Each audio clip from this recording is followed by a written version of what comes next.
वालेकुम। आपके लिए टेंसेस का एक स्पेशल लेक्चर की सीरीज शुरू करने जा रहे हैं और आज है उसका पहला लेक्चर। मगर इसमें एक खास बात आपको बताएंगे कि अगर वर्ब होगा तो टेंस होगा, अगर वर्ब नहीं होगा तो फिक्रे में टेंस नहीं होगा। तो ऐसे कुछ फिक्रात जिनसे हम स्टार्ट करेंगे। बाद में जस्ट आपने 3 मिनट की रोज एक वीडियो देखनी है, तो 12 के 12 टेंसेस आपके उस रोजाना 3 मिनट की वीडियो देखने से कंप्लीट हो जाएंगे और आप सीखते सीखते सीखते सारे टेंसेस सीख जाएंगे। तो मगर आज हम शुरू करते हैं ऐसे फिक्रों में जिनमें टेंस नहीं होगा। तो उसूल आपने याद रखना है व्हाइट बोर्ड की तरफ चल के। आइए चलते हैं व्हाइट बोर्ड की तरफ। तो आपको फॉर्मूला मैंने सामने लिख दिया है कि अगर वर्ब होगा तो टेंस होगा। ये एक ऐसा फॉर्मूला है जो आपने हमेशा याद रखना है, अपने बहन भाइयों को, बच्चों को भी बताना है। मगर जब आप लिख रहे होंगे तो आपको समझ आ जाएगी कि इसमें टेंस आएगा कि नहीं आएगा। अगर फिक्रे में वर्ब नहीं होगा तो वो उसमें टेंस नहीं होगा। तो ये एक ग्रेट फॉर्मूला है याद रखने के लिए। अच्छा, कुछ ऐसे फिक्रात होंगे जिनमें ये टेंसेस नहीं होंगे। मतलब हमने 12 के 12 टेंसेस पढ़ने हैं ना, वो present indefinite, past indefinite, future indefinite, present continuous, past continuous, सारे के सारे। मगर ये कुछ ऐसे फिक्रात से हम आगाज करेंगे जिनमें कोई टेंस नहीं होगा, वो सिर्फ एक इंफॉर्मेशन के सेंटेंसेस होंगे। तो चलिए चलते हैं कुछ ऐसे फिक्रात की तरफ। टेंसेस के बगैर जो फिक्रात यूज होते हैं वो इंफॉर्मेटिव सेंटेंसेस होते हैं। जैसे उनमें यूज होता है सबसे पहले it and there. It and there के इस्तेमाल जहां जहां आएगा वहां टेंस नहीं होगा। मिसाल के तौर पर मैं कुछ 3 फिक्रात आपके लिए लिखता हूं ताकि आप आसानी से समझ सकें। It is 7 o'clock। It is 7 o'clock। अगला फिक्रा है there are 10 boys in the classroom। There are 10 boys in the classroom। There were no flowers in the garden।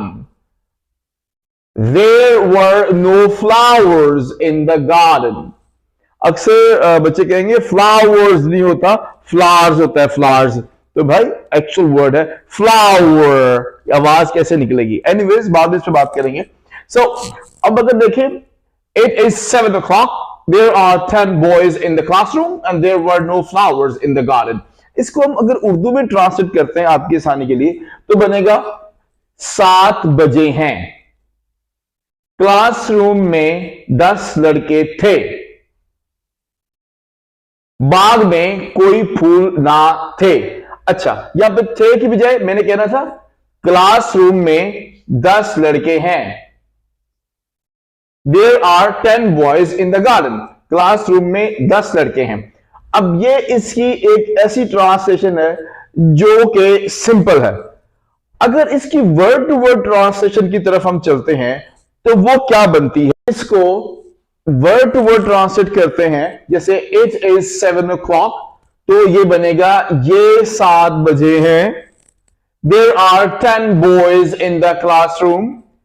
वहां क्लासरूम में 10 लड़के हैं। और there were no flowers in the garden। वहां बाग में फूल ना थे। अब ये इट बन गया, ये वो वहां बन गया, वो वहां बन गया। अब ये इसका एक सिंपल फॉर्मूला है वर्ड टू वर्ड। इससे हमें पता चलता है कि यहां पर इट, देयर और ये वाला there as a subject use हुए हैं, एज अ सब्जेक्ट यूज हुए हैं। इसे कहते हैं इंट्रोडक्टरी सब्जेक्ट्स।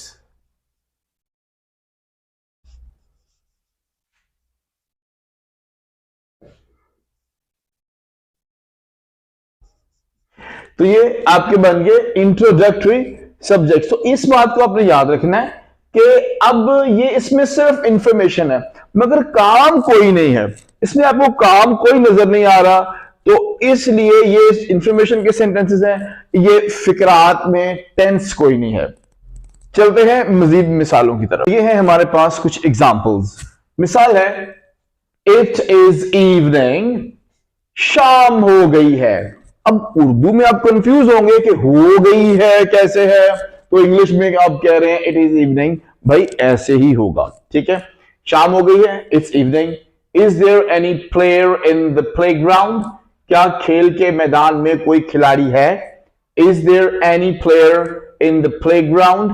अब इज इस्तेमाल हो गया और देयर इस्तेमाल हो गया सब्जेक्ट के तौर पर। यहां पर देयर एक सब्जेक्ट के तौर पर आ रहा है, इट आ रहा है सब्जेक्ट के तौर पर, मगर ये भी कोई टेंस नहीं है।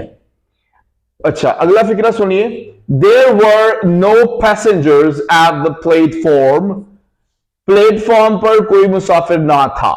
अब देखो ये वाज वर का इस्तेमाल है सिंपल, और ये कोई टेंस नहीं है। There were no passenger at the platform, बहुत आपने याद रखना कि यहां पे देयर फिर एज अ सब्जेक्ट यूज हो रहा है, as a subject. It will take 3 hours to solve the paper, तकरीबन 3 घंटे लगेंगे पेपर को हल करने के लिए, पर्चा हल करने में 3 घंटे लगेंगे। It will take 3 hours to solve the paper. Again ये कोई टेंस नहीं है, ये सिंपल विल का इस्तेमाल है। इट यहां पर फिर एज अ सब्जेक्ट आ गया है। तो ये आ गई इसकी कुछ मिसालें। मैं आपको मजे की बात बताता हूं कि इस वीडियो के एंड पे मैं, अगर आप चलते रहेंगे साथ, मैं आपको एक छोटा सा मजेदार सा क्विज दूंगा जो कि बिल्कुल बेसिक लेवल का, लेवल A1 का होगा। अगर आपने उसको कर लिया, आपने कमेंट्स के अंदर उसके आंसर दे देने, उससे आपके और मेरे दरमियान एक लिंक बन जाएगा। मैं आपको उसके आंसर देता रहूंगा और मेरी टीम आपको उसके आंसर देगी। आपको अंदाजा हो जाएगा आप किस लेवल पे खड़े हैं। आपने, मैं लिख दूंगा, आपने उसको हल करने की ट्राई करनी है। और इंशाल्लाह अगर आप हमारे साथ जुड़ गए तो कुछ दिनों के अंदर आप level A1, A2, B1, B2 इस लेवल की ग्रामर भी सीख जाएंगे, सारे टेंसेस भी सीख जाएंगे। और ये आपके लिए एक छोटी सी पारी सी एक्सरसाइज है, आपने इसको बड़े दिल से करना है और इससे आप चेक कर लेंगे कि क्या आपको ये समझ आया है कि नहीं आया। आपने कमेंट्स में इसके आंसर्स लिखने हैं। चलिए मैं बताता हूं हर फिक्रे को कब कैसे करेंगे। फॉर एग्जांपल पहला सेंटेंस है, ए इसमें बोलता है इज और इट इसकी ऑप्शन है। ए कहता है कि योर नेम अली, आपने बताना है कि इज आएगा या इट योर नेम अली। तो बी आंसर देता है यस इट। अब ब्लैक में आएगा इज के आर, आपने चूज करना है कि ब्लैक में क्या आएगा। जब आप लिखेंगे कमेंट में, आपने फर्स्ट का लिखना है, ए में क्या लिखना है ऑप्शन, और फिर बी में क्या ऑप्शन आएगी वो आपने चूज कर लेनी है।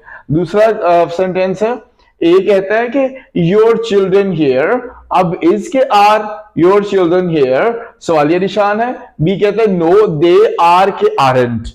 फिर नंबर थर्ड सेंटेंस है, ए कहेगा कि आर के is this your suitcase, B कहेगा नो इट इज के इजंट। अच्छा, वेयर नंबर 4 सेंटेंस है, वेयर देयर और आर वी।